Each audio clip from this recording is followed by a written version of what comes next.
Hey guys, is this thing on? I'm sure I plugged it in. Is that plugged in over there? Andy, is this thing on? Checking. 1, 2. Is this thing on? Check. I have phantom power. Oh, there it is. This song always makes me cry. Welcome to Chicks with Gear, the podcast, where 3 lifelong friends get together to drink some coffee, play some music, talk about gear, and our quest for the most perfect acoustic sound on stage. I'm Deb. I'm Julie, I'm Andy. who's not a chick. No, he's not. He's our resident gearhead, the fabulous Andy Most. Andy. Julie. Big howdy, hey. Hey. Hey, we have a guest in the house. Ooh. I have not seen this guest in many I years. know. We are so excited. Fabulous. Robin Ruddy. Woohoo! Come on. It has been 20 years? Probably. Is that right? Yeah. It probably has been that Yes. long. I know. And it feels like yesterday, actually. I know. It's like I know. no time has passed. I know. We've had so many funny, happy, fun moments with you and your sweet husband, Larry. Yes. And I just, there's too many to count. I don't even know where to start. You and I first met at Opryland. Way back when. Back when there was an Opryland. I So- know. Like 89. And we're not talking the mall. We are talking the theme park. I'm yeah. going to jump in here real quick. Yes. Just, I don't know if Robin remembers this, but I'm pretty sure I auditioned for Opryland when you did. Only Really? I did not get the job. Well, they just didn't know any. They What was Yeah. Lloyd thinking? We were all Crazy. waiting in a room, I think. I Yes. believe you were there. I Yes. was like, Really? I don't know if it was Jerry Gowan or Lloyd Wells or who Oh, was it there. was probably huge both. cattle call. Yeah. It was Bill crazy. Stegner. But not that many steel players. I auditioned on pedal steel. Right. So good I thinking. had to wait for you. They sent me a letter saying, you are of hireable quality, but we have no positions available for you. Oh, wow. Dang. And so every year I would just keep checking in, and eventually somebody quit. Oh, wow. And I got a pedal steel slot in the Country Music USA, Yeah, which yes. is where I met Julie. Yes. Oh, that is the only so chick in the band, cool. too. Yeah. Way to go. Yes. Yeah. And they had dressing rooms. They had a band dressing room and a cast dressing room. Yeah, and two for the casts. boys and the the girls. boys and the girls. And since I was the only chick in the band, I was in the dressing room with the girls of Oh, the yeah. cast. We loved having her in there. Oh, it was fun. It was craziness. We had so much fun. oh, my I kind of gosh. forgot that you two were at Opryland together. Yeah. Oh, And- my gosh. It And was then fun out there. you played in our band. Right. with- Then at fast Tootsie's. forward. The sisters Wade. Now, were you in our band when Andy was playing? Andy, were No. That But was you might after. have played, might have been like a gig here or there or something Yeah, where you came and played. I think so. I think we did. Maybe on Dobro or something. That's I right, think. because Yeah. you were touring with Ray Stevens. yes, Ray yeah. Stevens? Yes, I yes. think that's what it was. Way and back. because that's how, because Chaz said, oh, I could play dobro then, and then you could get this guitar guy I know, Andy Most. Right. Yes. Right. Fabulous. Yeah. Andy Most. Andy Most. So, Oh, Andy Most. Andy Most, that's Let's turn right. it all around. Let's cheers to Andy Most. Check your head on. Oh, that's the one I wanted. Evolving, you said, right? I know. That's right. Okay. So, seeing how we're taking a cheers, would you like to do some Magic Mind with us? Magic Mind. I was reading this and it looks fabulous. I love it. Sharper Actually- mind, lower stress, calm energy. Who would not want that? I know, you can tell that We it don't have that really- at my house. I can definitely see the difference when I take this. Okay, let's see. I'm clearly not taking enough because Well, the problem is if I still drink coffee, then it sort of defeats the purpose. The idea is that you get off of coffee and No. you do this. So, Says never- no. that's never going to happen. your Magic Mind. Sorry. I'm still doing coffee. Less coffee, but still coffee. No. Magic Mind. Mhm. It is good. It is good. Reclaim your brain. Yes, let the That would be flow nice. state begin. That's assuming I had a brain to begin with. Anything that can increase my focus. is a I good thing. know.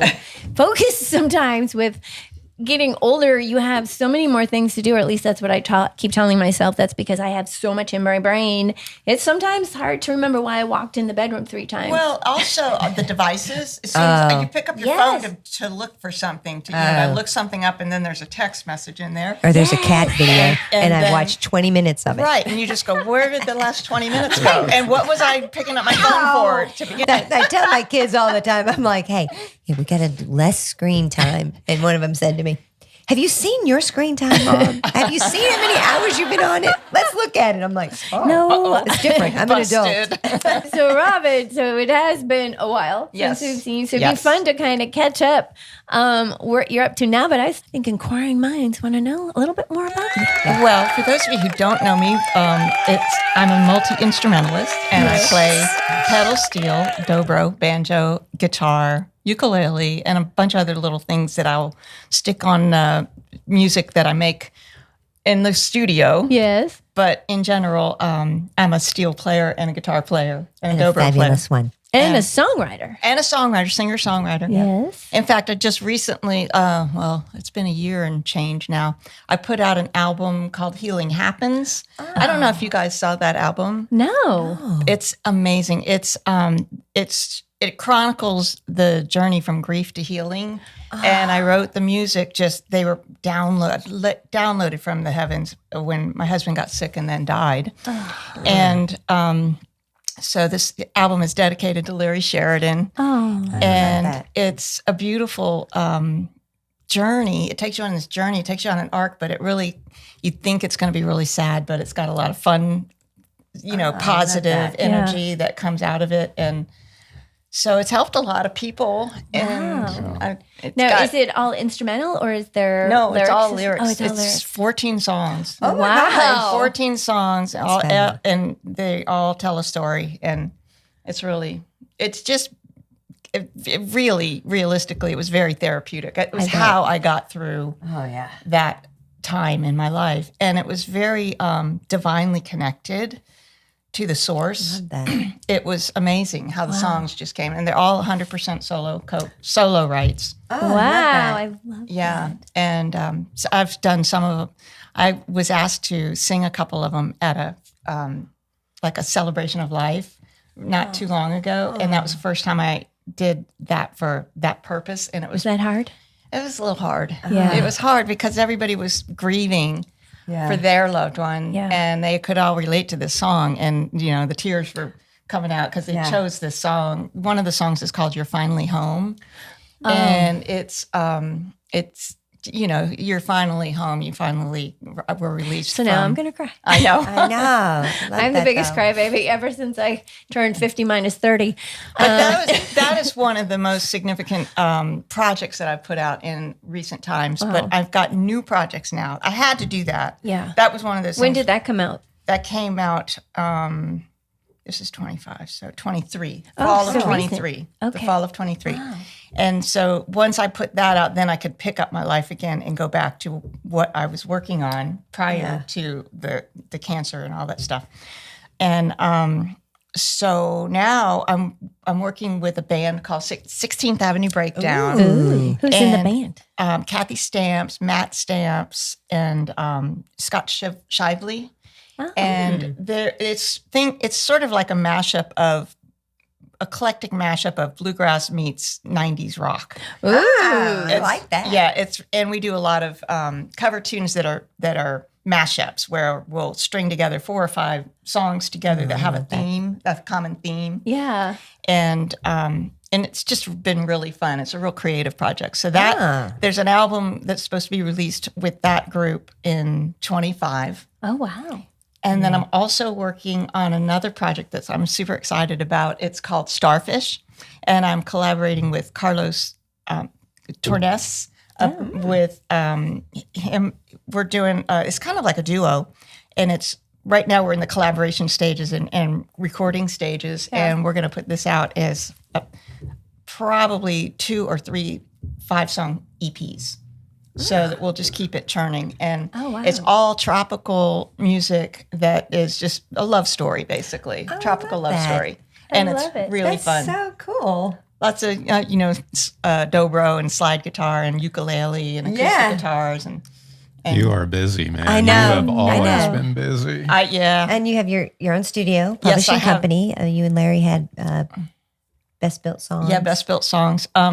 The studio is still up and running, and I'm still booking the studio. Parlor, right? The Parlor, Yeah. Parlor Productions. Yeah. And that's on 16th Avenue That's beautiful. South, which is Music Row. Which in we Nashville. hung out there a lot Yes. with y'all. Larry pretty much built it, right? Oh, In yeah. front? Yeah. We bought that property, gutted it to the studs, tore off the roof, added a whole second floor, blew out the back, added a whole recording studio, and it went from 1,600 square feet to 4,200 square That's feet. amazing. Come on, that deserves Yeah.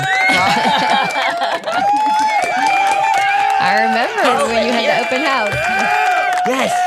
Here's the cool thing is this year marks the 25th anniversary of being in business. With the Oh my party. gosh, that is fabulous. So we opened, our grand opening party was on Cinco de Mayo, which you guys were at. We were totally there. I remember it. I was going to bring that picture. Oh my gosh. I have a picture of us. You'll have to send it to me. Yeah, I will. And so we're going to do a party on Cinco de Mayo on May 5th. fabulous. So, Wow. yeah.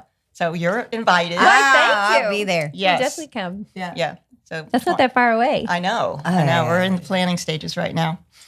So that's fun. Yeah, that's a lot. Yeah, it's a lot. Yeah. And then the publishing, I'm not doing as much with the publishing because that was kind of Larry's thing. Yeah. So I'm trying to figure that part out and just, maybe looking for a publisher and to help get my songs out there. And, but I'm writing a lot for TV film projects. And right now I'm working with someone that's working on Christmas movies. So I'm writing Christmas songs right now. I Nice. love that. Yeah. That's so much fun. Yeah. It's a good time of year to write Christmas songs with all the snow we have. Yeah, that's right. It's What's so up with that? freaking cold. Oh my gosh, I'm such a baby. It's going to get warm tomorrow. Thank goodness. Yay. Thank God. goodness. All the snow will be gone. I don't know where you're from originally. Oh, I'm from Miami, Florida. Oh, wow. I Really? was 17 before I saw my first snowflake. Oh my gosh. Wow. Yeah. Where in Miami? I In- moved here from Miami. Southwest section, kind of Okay. like Lake Galloway is the lake I lived on, but like Galloway. it's 104th Street and- Okay. 87th Avenue. Yeah, that's Galloway, Yeah. 87th, right? Mm-hmm. All right. There you go. That's where I grew up. So, what brought you up here? Well, I gypsied around after high school and was in a bunch of bands, and then I landed in D.C., which is where I met Larry. Oh, I didn't know Not that. D.C., but Northern Virginia, like Yeah. the suburb of D.C. And we became housemates. I lived in a bunch of different group houses to save money, and I moved into his house at one point in time because I had a dog that needed room to run, and he had a 10-acre Oh yeah. place to live. cute. And he had a Siberian Husky, and my dog was a Shepherd Lab mix. And once we moved in together, the two dogs became a pack. Oh. And it was like flipping a switch for my dog to going to this completely distressed, destructive. I was trying to give him away kind of dog, no. and then as soon as he got with the other dog, they became a pack, and they're running together and they're happy and free. And he stopped. He just turned around. He turned into a great dog. Yeah. It's And funny. then at the time, I had a boyfriend at the time.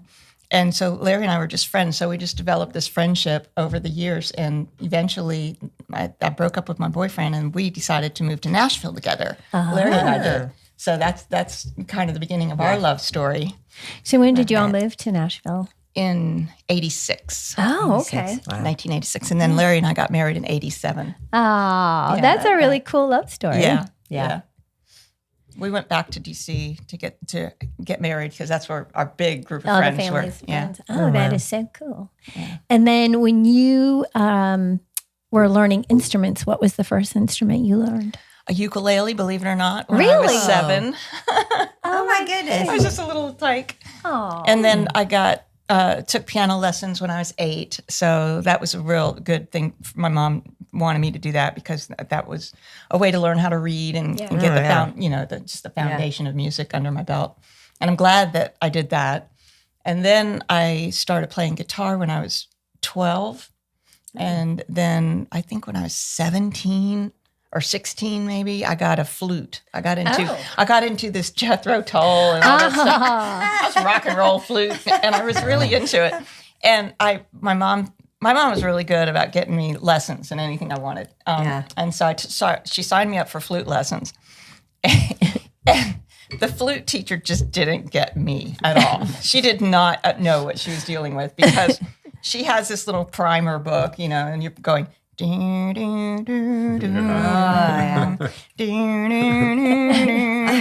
you're reading the notes. And then so I'd close the book. It was on a Saturday morning. That's when the lesson was. I would go take my little boring lesson, close the book, and then I'd go home and I'd go. I was just gonna say that song too. And so I would figure out all this stuff by ear. Yeah. And then I'd go back to the flute lesson on Saturdays, and I'd open up the book for the first time since the last Saturday, and I'd go, da, da, da. I just sucked. It was terrible. But you would think that she would have had enough of an intuition to hear that my armature was really together, and that I could really make the notes, and that I'd been practicing. But she never asked me what was I practicing. She never asked me to play anything other than what was in that boring little book. So I quit the flute lessons and just figured it out by ear. I've never been a big lover of the flute. Yeah. Now, when I was in grad school, there was a flautist there, and she was amazing and played her stuff on jazz. And when she would play, I'd just be like, I don't know why. I don't like the flute. I think it's beautiful. I don't know. It just, there's something about it that does. Yeah. Well, it's everybody has the taste for something. Yeah, exactly. Yeah. Oh, I think it's beautiful. So, I think that's why a lot of kids quit. Yes. I really do, because they're like, I hate this song. I'm Crappy never going to. teachers. Right, just say that, You would think that the music teachers would be more intuitive than that. Yeah. But like, you got to hook them. They're milking it, man. Here's page 1 of Mel Bay. Come back with your money next week. I kind of had a similar experience with my piano lessons. My first piano teacher did the same thing. And I told my mom I didn't like the piano lessons. I wanted to quit. And so instead of letting me quit, she got me another piano teacher. And the second piano teacher gave me the foundation book. And then she had a blank page staff paper. And she gave me a fake book to pick a song out of the fake book. Oh, yeah. And it would be a popular song, like a Beatles song or some song I knew. Right? And then she would write down the chords, and she'd write down the melody, which I didn't need because I could figure it out by ear. But she would write down the chords, and she taught me how to play the chords. And so once she taught me that, all of a sudden I could play chords and pick out melody to anything. And it just opened my world. I started loving it. Oh. So that was cool. That is really cool. I know. Sorry. So how do you move from that to play the steel guitar? Yes.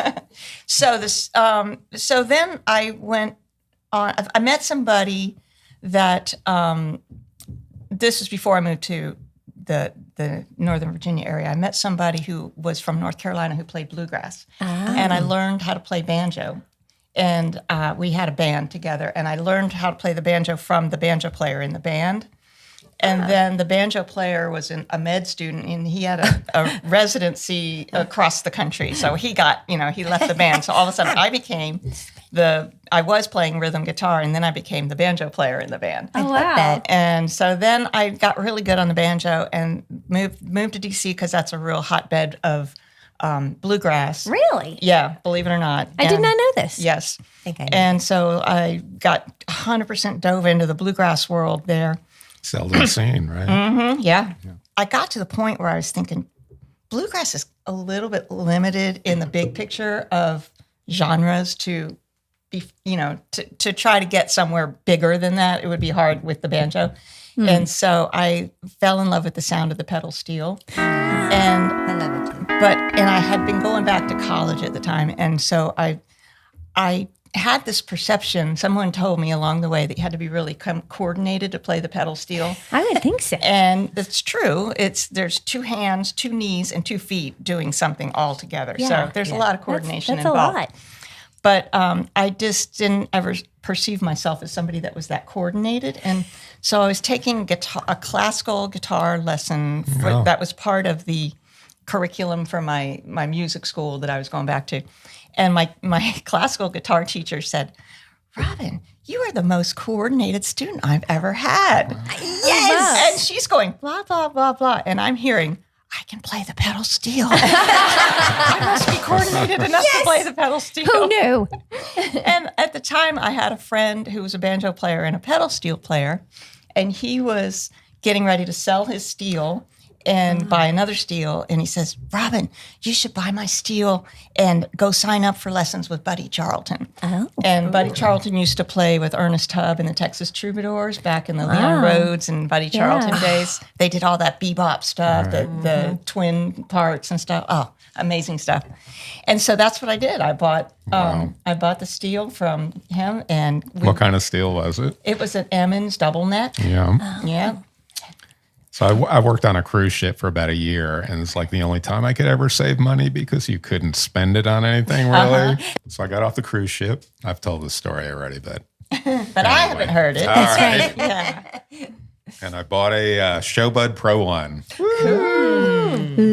And then I, was totally into Buddy Emmons, but still you couldn't even play through the most basic song. But so I bought a double neck Emmons, but I could never get past. So I played a gig on it, I think. And I sold him to Andy Eater. I don't know if you were probably gone from Miami then, but he was a steel player in Miami back in the day. Oh, yeah. I didn't even know what the pedal steel was when I was in Miami. Right. Yeah. So is a pedal steel expensive? They look like they would be very Yeah. expensive. Yeah. Yeah. It's a lot of stuff in there. Yeah. A lot going on. I've got 3 pedal You do have- steels. oh. I What's have- different about them? Well, one of them is a single neck. Oh. That is a headless headstock, and it weighs 49 pounds in the case. So I That's can. heavy. Yeah, that's light. Oh, I was going to say that's right. And it flies like I can fly that steel Excellent. without paying the overweight. Oh, yeah. Oh, yeah, right. 49 pounds. Yeah. And so when I was working with Lynn Anderson, I used to play with Lynn Anderson for years. She was so sweet. She said every time we flew with my Emmons, we had to pay an extra $100. She had to pay an extra $100 for the overweight. And she said, Robin, we got to get you a lighter steel. And I'm thinking, what about? I don't know. So I started doing some research and found this GFI steel that has it's a headless headstock. So it's shorter, and you tune it with these little tuners on one end. It's kind of like what's that bass? Steinberger. Steinberger. It's like a Steinberger. It's a Right. pedal steel version of a Steinberger. Cool. And Nice. and it weighs 49 pounds. So it goes through without the extra charge. And she helped me buy that. No. Lynn. Yeah, she helped. She paid for half of it. Great. Well, saving her money, that's too. Yeah, Yeah, so that's it so was nice. saving her money. So But still, she really- didn't have to do that. it was very sweet. Wow. Yeah. And then one of my steels is a Franklin. I bought that one from Paul Franklin way back when.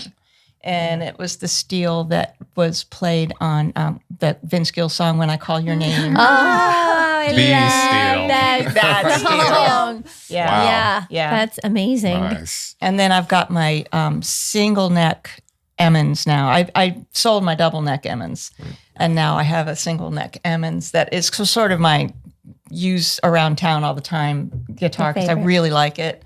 And it's lighter than the double neck Franklin. I just don't play. The pedal steel has 2 necks if it's a double neck. And the one is E9, which you would use for a lot of country and 1-4-5 kind of music.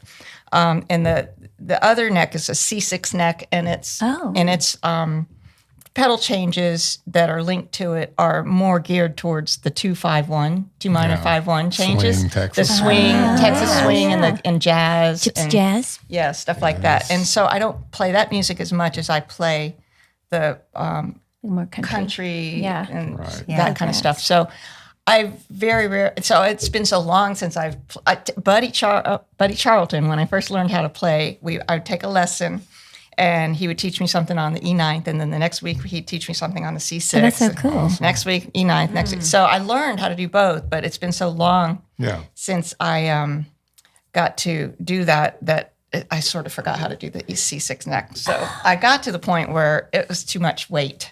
Well, I carry it around. bet. No doubt. The double necks are about 65 or 70 pounds or something. yeah. They're really heavy. And it's just hard for me. Yeah. Anyway, so Because you still have to bring an amp and all that other Yeah. stuff, right? Yeah. so do you guys want to hear the story about how I learned how to play the pedal steel? Yes. Come on. This is Let's hear it. hilarious. First of all, I signed up for lessons with Buddy Charlton, who was with Ernest Tubb and the Texas Troubadours back in the day when Leon Rhodes was in the band. And they used to do all these bebop stuff and twin parts and just amazing music. He was a great steel player.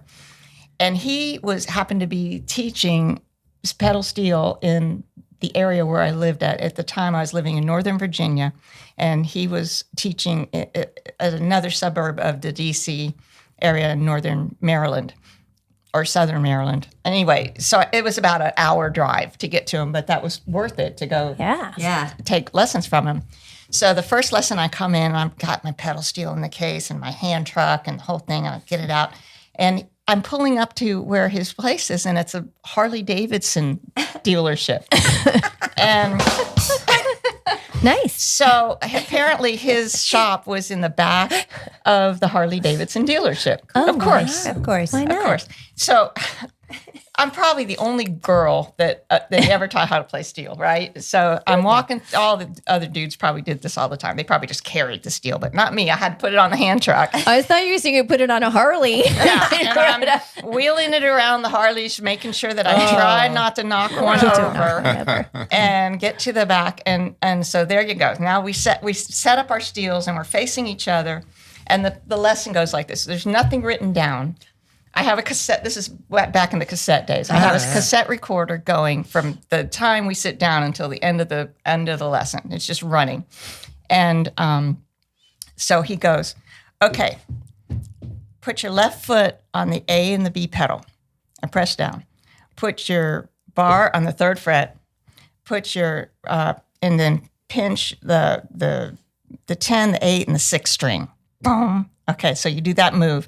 And now release the B pedal. Meow. Now release the A pedal. Meow. Okay, that was one move. Wow. And so so he would teach me an entire song like that, just one little tiny micro step at a time. What a cool teacher. With all of those things, there's knee levers involved. There's all kinds of stuff involved. What do the knee levers do? The knee levers change the pitches of specific strings, just like the floor pedals change the pitches of a specific string. And so you learn, okay, this A pedal moves that string. It tightens or lowers them, and there's these little camshafts that move that are linked to rods that go to these pedals. And so you press a pedal or release it, and that causes the string to go ding, ding. And some of them are half steps, and some of them are whole steps. And you learn all these combinations of moves. So it's knees, feet, and both hands. And then the right foot is a volume pedal. Oh, my. Yeah. And so I would go through this lesson, and then and at the time, of course, I only had one pedal steel. So I'd pack up my steel, take it, put it back in the car, go home, listen to that cassette all the way home. It was just about the right amount of time to go through the whole lesson in my mind. Oh, my God. Because it was a lot to absorb. Nothing is written down. Not a single thing was written down. And talk about how you do have to be coordinated. Holy cow. Yeah.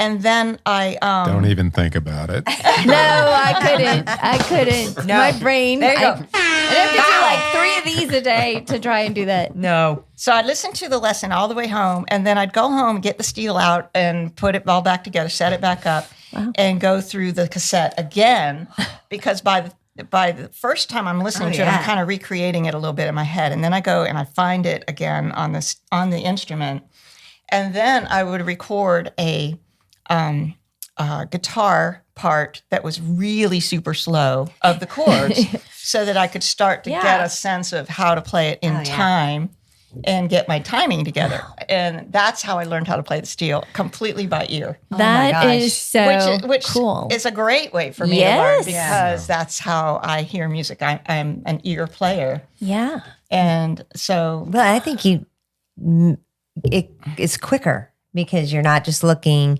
whatever you've had. to me, it takes a roadblock away. Like it's an instant. I hear it and I know where that. Yeah. I know what to do with my body. Yeah. Yeah. And You probably had this record, or I forget. I mean, there's probably tons of them like them. For a while, though, my voicemail was, I'd play this record and it was like, pedal steel kickoff, #1, Blue Eyes Crying in the Rain. And then it would play the beginning. I was like, please leave a message. that's good. That's funny. That is so... That's an amazing story, actually. Yeah. I mean, never mind the fact you had Good to for drive you. 2 hours back and I want forth. one now again. Nonetheless, There you go. and then you have to because if you didn't do it right then and there, you might not remember what was happening. Oh yeah, it was a total dedication. And the other thing is, I had a rule that I would never go a day without practicing. Not one day would slip by without practicing. And so if I was going to stay with my boyfriend or something, and I wasn't going to come home that night, then I'd have to bring my pedal steel with me and set it up. And bless his heart, he helped me get it in and out and help me set it up and do all that, And then I would practice every day. That's a will to learn. It was instrument. a will. I was so dedicated to, and it paid off. Yeah. It paid off, because then when I moved to Nashville, I got all these gigs. The first one was the Opryland gig. Yeah. But then I got to play with Lynn Anderson, yeah. and then I got to play with Ray Stevens, but the biggie was Rod Stewart. I got to tour with. I Rod. didn't know that. Really? That's Yeah. really I toured for 2.5 years with Rod Stewart. I love that. Yeah, I went to 26 countries with him. Oh my gosh. Yeah. When was this, Robin? In 2006 to 2008. Oh, wow. Yeah. That's Who was the amazing. guitar player? Because We had two, Don Kennedy okay, and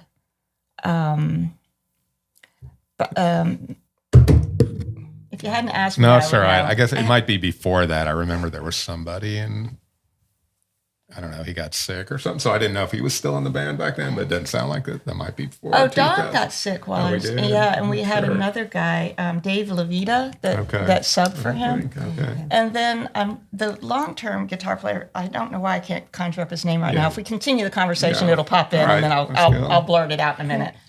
But I'm sorry. No, No, that's that's- cool. I had I'm no sorry. idea. Now, he's still performing? Yeah. Yeah. Yeah. I think I saw something recently. And how old is he? He's got to be in his 70s. He right? looks fabulous. And he's got some beautiful children. Yeah, he's got 7 Yeah. children. He's got a lot of children. I don't know how old he is right now. Yeah. But yeah, he's just going to keep. He's an amazing guy. He told us one time, well, I'm just going to keep on playing as long as people want to come and I still have hair. Hey, get a hat. Yeah. Awesome hair. Get away. Awesome hair. He had awesome hair. Yeah, I really liked him when he was really came out onto the scene. And I wasn't Yeah. a person who really listened to a lot of that kind of music, but he definitely caught my attention. I was just like, I like this guy. Yeah. Yeah, he's good. Really, it was the most amazing experience that Yeah, no. I'm sure. anything I've ever done. How did that come about? Well, they, God, it was so random. I was after I quit the band I was in that I worked with for 14 years at Opryland, and then after Opryland closed, we worked on the General Jackson Oh, yeah. for 4 more years, and hauling my steel up and down the ramp on the General Jackson. I ended up with a rotator cuff injury. and yeah.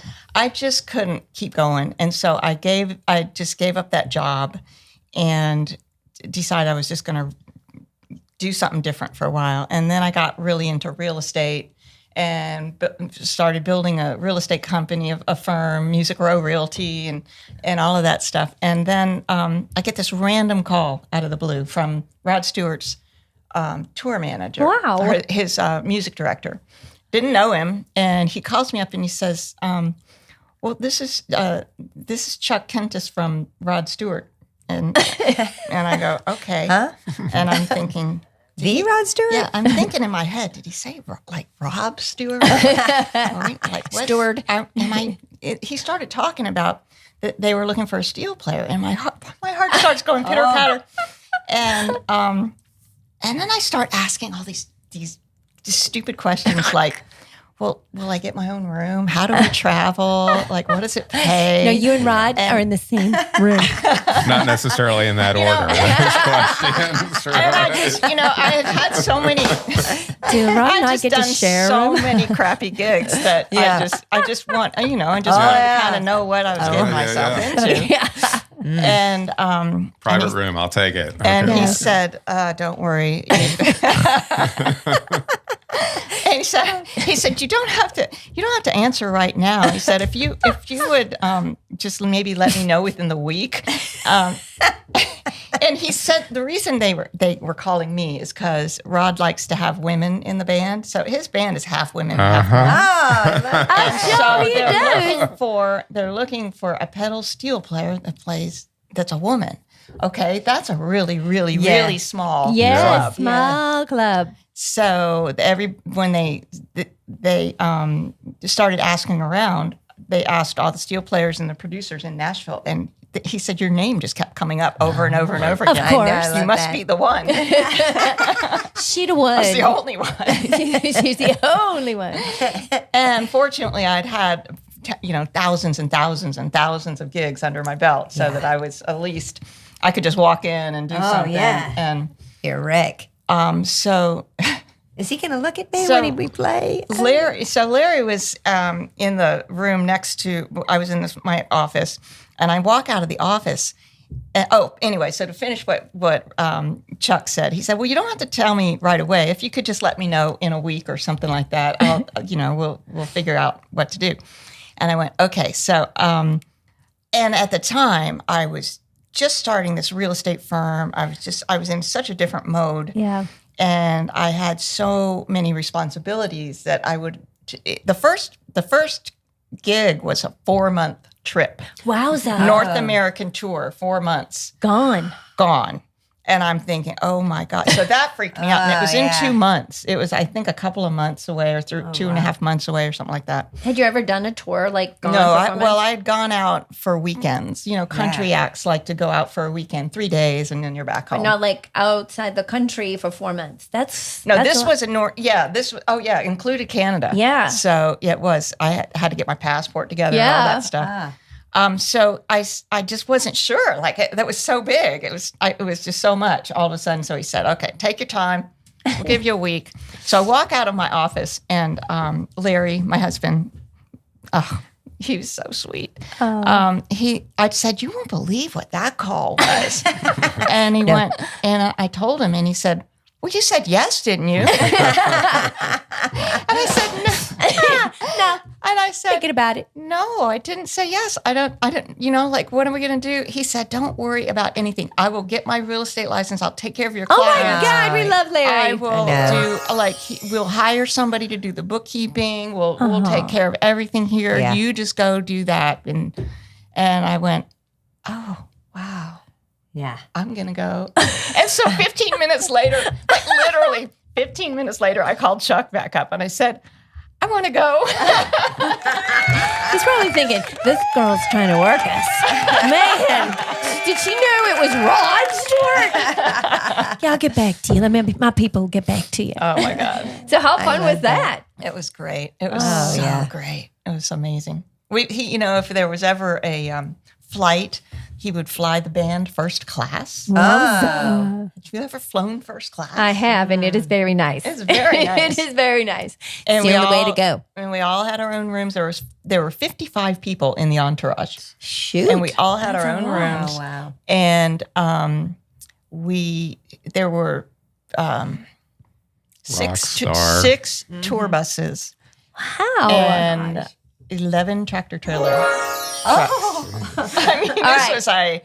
this was a rock and roll circus. Like we moved the circus from town to town. Yeah, it's Tell fabulous. us the first gig you did. Like, what was that like? So all this build up, you get to the first show. Like, It was at the Staples I don't Center. think I would have been able to breathe. It was at the Staples Center in Oh, yeah. yeah, in LA. Is that LA? Yes, Yes. yeah, it's huge. That was our first gig. It was an arena. Wow. Yeah, it's an arena. It's massive. No, actually, that's not right. The first gig that I did with him, which I consider it to be an audition, it was never framed as an audition, but he hired me to come out and do a private party.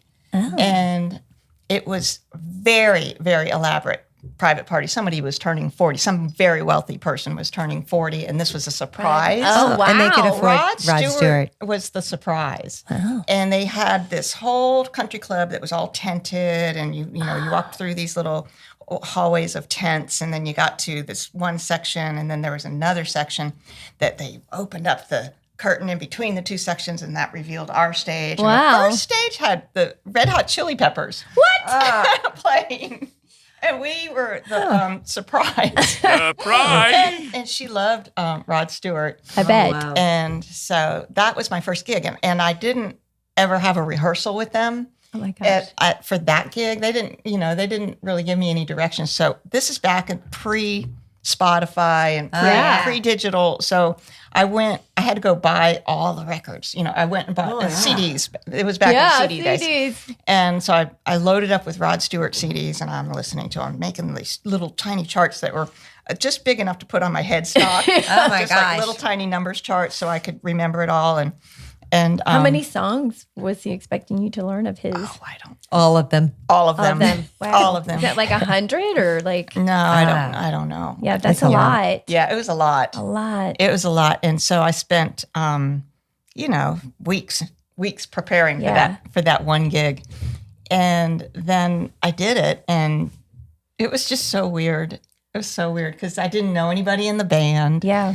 Didn't and he flew me to Denver. I think it was in Denver. It flew me first class to Denver. And they put me up in this little place, rented me a car, the whole thing, and then then we did the gig, and I just played along with them, basically by ear, trying to figure out a place That's to fit amazing. in. And then at the end of that gig, Rod is in his white fur coat and in his white limousine, with, getting ready to head out before everybody knows he's gone. And he looks at me and he says, "So, what did you think?" And I went, "Oh my God, that was the most amazing experience ever." And he said, "Well, we'll see you in 2 weeks at the rehearsal." And that's how I found out that I actually got the gig. Wow. From the main guy. Wow. From the main guy. That's Fantastic, amazing. Robin. What a Wow. cool story. Oh, yeah. I don't know if I would have been able to breathe the first show like that. I mean, I can't even imagine what that must have been like.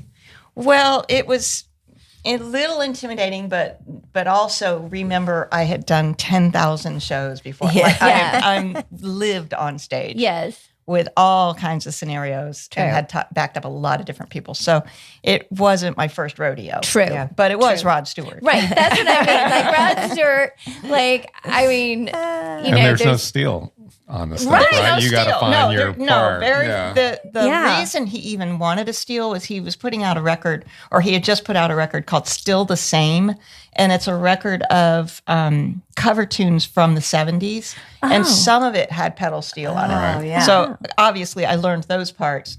But for the most part, there's not any pedal steel on his stuff. So, and then he found out that I play other instruments. And so he started working the other instruments into the show so that there could be some variety. And so I ended up playing pedal steel and dobro and banjo and guitar with him. really? 6-string and 12-string guitar. You go. Yeah. That's fabulous. Yeah, so that was fun. That is amazing. Good times. Good times. So, Robin and girls, chicks Yes. with gear, all this talk about all these cool instruments you play and amazing gigs. I think it's time. Let's talk gear.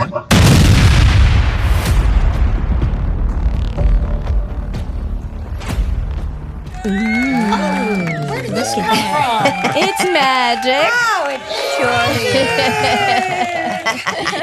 is. It's a cool shape. Isn't it? It's Yeah. I like the cover.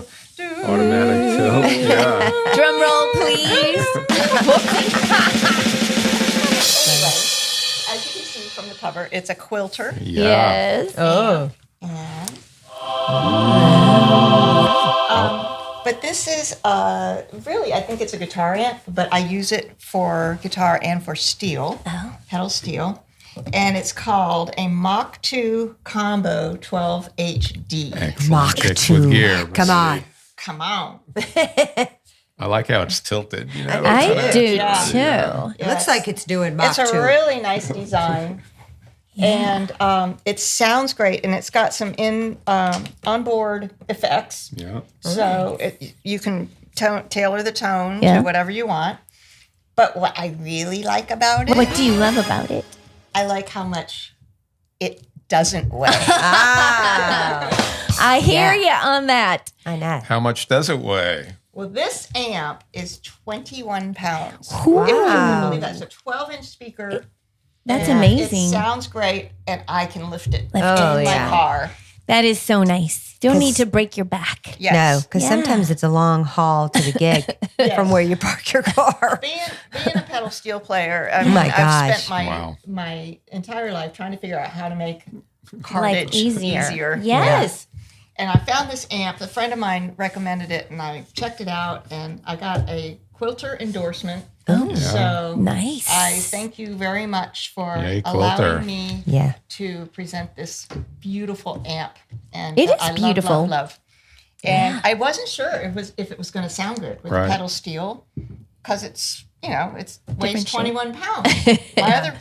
My other amp probably weighed twice that much, or three Really? times that, maybe 3 times that much. And bigger or just Bigger, heavier, wow. just more. more stuff? And I thought, how could such a little lightweight thing? Do you mic it? Is there a line out on There's it? a or line what? out, and you can Excellent. mic it. Wow. yeah.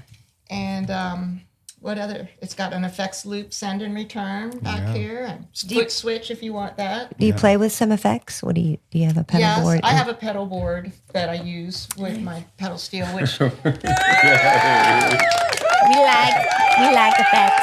Yeah, we do.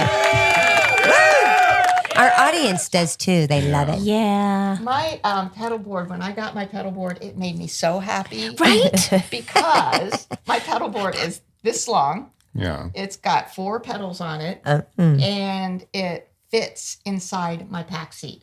Really? The next time I come, that's what I'll bring. Oh. Pack seat Oh. that's full Well, of fun gear. That's, Oh, we that's a love fun tease. gear. Tell us I some know. pedals on it. Yeah, It's give us your favorite pedals. Favorite delay. Go. Boss Yes. reverb delay pedal. Yeah. You like that one? What's Yeah. that, Andy? Is that a T? I don't know. There's so many Boss Yeah. pedals. Sorry. We'll So many work on that. bosses. I'll work on I'll that. bring that Yeah. next time. All right. We'll talk Right Yeah. about pedals. Do you use tremolo? Or is that weird on steel? No, it'd be cool on steel. I just don't have a tremolo pedal. You can try mine. Okay. That sounds fun. Let's do it. Maybe next time I'll bring my pedal steel. Oh, that would be so Oh, we cool. love that. Ooh. Now, especially now I'll that be we getting know, here like, late. You don't have to help it out of the car. I'm not lifting that. Have to bring the little bitty one. Right. now where is this company from? Are they here in the States? But yeah, it's in the States. It's California, I'm pretty sure. Yeah, Irvine, California. Irvine. And How long have you had it? I've had it, I don't know, maybe 3 or 4 or 5 years. Yeah. I've seen Tried the and true. heads. Never saw a combo. That's Yeah. cool. Yeah, it's great. I have a question. Maybe not about the amp, but about your strings. Like, do you have to change those a lot? Is that a big to do? Because we have a don't love like hate with changing strings. I don't Not change we. them. I don't change my strings unless they break. Okay. I don't have, some people have real acidy skin. Yeah. And as soon as they play their guitars, the strings go dead. I mean, instantaneously. Really? Yeah. Yeah. and I never some knew people that. Yes, don't. I And know a person like that. I do not have that affliction, thankfully, and my strings last forever. Really? So I just Because that would be daunting Even guitar on yours. or just steel? all strings Really? on any instrument. Oh wow, so you're magical. So it's the pedal steel for sure. I just don't change them unless they break, Wow. and that very rarely happens. Did you ever have one break on a Rod Stewart gig? All right. Right when my solo would I You're gonna just have to let jinxed me you. Sorry. borrow the limo and go over there and get some. Well, what is your favorite Rod Stewart song you played on your pedal steel? probably maybe "Who'll Stop the Rain" or something. Oh, interesting. We did that one, and we did a bunch of great ones. Yeah. Tonight, and so many of them, everybody in the audience knew the words to every song, and so they were all out there singing. It was just like this massive choir of voices. Wow. I love It was that. so powerful. I bet. So That's powerful. so exciting. That's what live music is. Yes. Can't get that on a TV screen. Yes. No. I'm thinking like the first time we played Maggie May, you must have been like, wow, Oh man. I have arrived. Yeah. Oh yeah. That's got to be like a fan favorite, right? People must go crazy. Yeah, we closed every show with that. Oh, you did? Yeah, that was wow. That was the big show closer. Show closer. Wow. And then they would put up on the screen, Mr. Stewart has left the building. Kind of like But otherwise, they just stand there forever. Oh, I bet. Yeah. He gone. He gone. You can be gone too. Yeah, he gone before that traffic jam hits. Yeah, that is awesome. I love that. So, any other gear that you gotta have when you get on that road? Well, I'd say make sure that all of my instruments are in good shape Yes. and have good road cases, and just make sure you have plenty of cables that are not flaky. That's the worst. It's Can't always have the flaky- cables. Can't have flaky cables, Nah. and then you're good to go. Then you're good to go. Now, what's your favorite guitar that you got? I have so many. I love all my children equally. Me too. Although I do have a couple favorites. We could get into your studio. That would be a whole A whole other conversation episode. itself. Yep, Yeah. you will definitely have to come back. Sorry, Yeah. Deb. Didn't Yeah. mean to cut you off on your No, favorites. no, I wasn't going to share. Oh, no. But She don't share. no, She I don't do share, but I've shared many times. Yeah. Well, All right. Well, maybe we should play some music. Would you be up for that? Yeah. I I would would love love to. that. Okay. I would love that. We like to do a little Shazam to get us over to the other studio. Jill, you want to kick off the Shazam? I am going to do a song from my latest record, Healing Happens record. And this is, as I mentioned earlier, that whole record is dedicated to Larry Sheridan, my late husband. And it the record chronicles the journey from grief to healing. And it's spoken to a lot of people who have gone through this sort of thing and lost someone they loved. And when I think that when you live with somebody, Larry and I were partners in many different ventures and very many things that he did for me, and he just helped me in so many ways. He was my handyman. He was my fun captain. He was all the things that that you miss when somebody is gone. And you don't. The funny thing is you don't really even know what you don't know until they're gone. You don't know what they're even doing. And so I just found that after he was gone, it just seemed like everything started to break. Everything started to fall apart, and I'm just going, oh my God, he would have done that. He would have taken care of that. He would have fixed this. And so it was just like every little thing, and not just the things that need to be fixed in the real world, but also in the emotional world. And, just having somebody to talk to about things and work things out with. So that was the inspiration behind this song. And it's actually a sing-along. If you guys catch on to it by the end, you can sing with me. It's called Every Little Thing.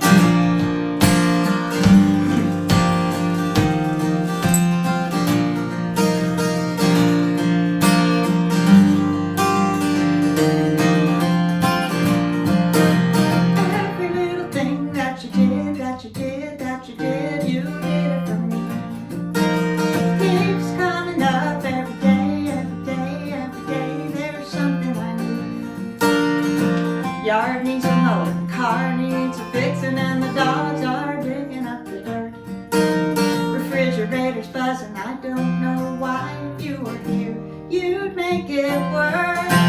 Every little thing that you did, that you did, that you did, you did it for me.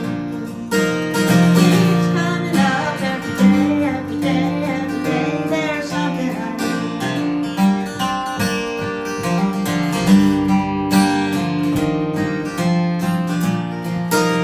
dinner for one and a glass of wine at the end of a long, long day. I got a problem I can't figure out. I wanna know what you'd say. Every little thing that you did, that you did, that you did, you did it for me. Keeps coming up every day, every day, every day. There's something I see.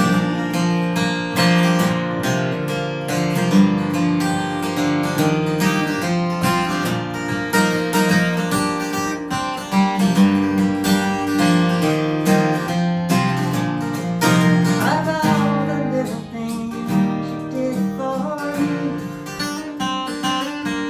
the biggest thing you did was let me be.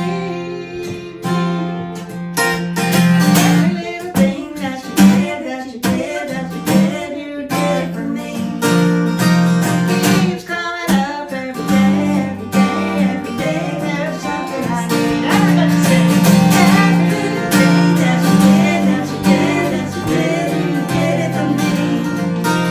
Keeps coming up every day, every day, every day. There's something I need.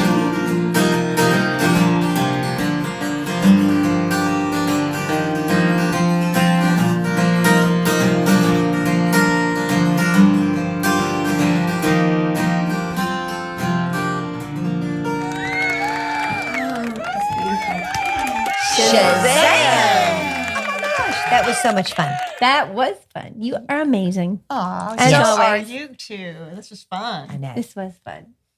Man, it's just like old time. I know. We have I to do know. this more often. Definitely, definitely. Yes. Yeah. And before we go, I was telling them before you got here, we were saying, when was the last time we saw Robin? And this was maybe 5 or 6 years ago. I was out with some friends and they were hosting some kind of charity for her husband who had passed away from this really horrible disease. And so there were a bunch of songwriters and I'm sitting there and it was like they would come down like the stage, like a runway almost. And I was somewhere in East Nashville and I'm looking up and I'm like, girl playing the steel looks really familiar. And I was like trying to wave to get to her attention, but I didn't want to make like, Right. why won't that girl sit down? And I'm like, Why is she waving at me? yeah. So and it was a school night, so I had to go. But so I don't know who they were, like who all the songwriters were. But do you remember that? Like maybe Was I playing dobro or maybe pedal dope. steel? It was hard. probably. You were kind of in the back with a bunch of other musicians, and then there were songwriters like above or people singing yeah. in front, and it was for some event. I mean, some charity, and I wonder if that was with Bridget Tatum, maybe. maybe I don't remember who it all was, but it was somewhere in East Nashville because I remember like You I was. are really challenging my memory. You had school the next day? Oh, how long ago was it? Yeah, school night, work night. Yeah, so I remember having to like leave early, but I had wanted to say hello. But I remember kind of waving. I'm like, well, that's kind of rude. Like, just like, hey, she's playing. It's me. Remember me from 20 that years would ago? have been fun if we had connected. That I would've been know. great. I know. I know. I know. We had so many fun, adventures Yes. on and off the stage. Yes. It was so much fun. Well, and then we were talking earlier before you got here that you and Larry came to our Opry debut with us. Yes. Yeah. Yeah, it was so much fun. Yeah. I had so much adrenaline that literally when we came off the stage, I was like, Yeah. I know. Hit the wall. And we all went to Yeah. eat, and I was so thankful because I was like, Ah. I was so excited. I just, Yeah, it's a lot. It's a high. It is. It is. I can't even explain it. But And it just Sister sort of- Suede. That's Sister Suede. Yeah, we always laugh because the lady who introduced us, I won't mention any names, but she said, it's I won't Sister do it. Suede. And I was like, dang, that's a good name. oh wait. Is Can that- we get that one? And then it was born. And then it was born. no. Sister Schwade. Yeah, that was a good one. That And is you have another little project that you did with Charlie McCoy, right? Oh yeah, Yeah. I was on. this Charlie is really McCoy just put out a new record. Wow. And for those who don't know Charlie, he's a harmonica player, like a premier harmonica player in Nashville, and he has put together this group of all these amazing people, a 20-song project. wow. And he has different guest singers and different guest bands on his project. It must have been a massive organizational feat. But Yeah. I was so lucky to be chosen to be a part of it. And What part of Charlie's Angels? yes, he put together an all-girl backup band, bluegrass backup band called Charlie's Angels.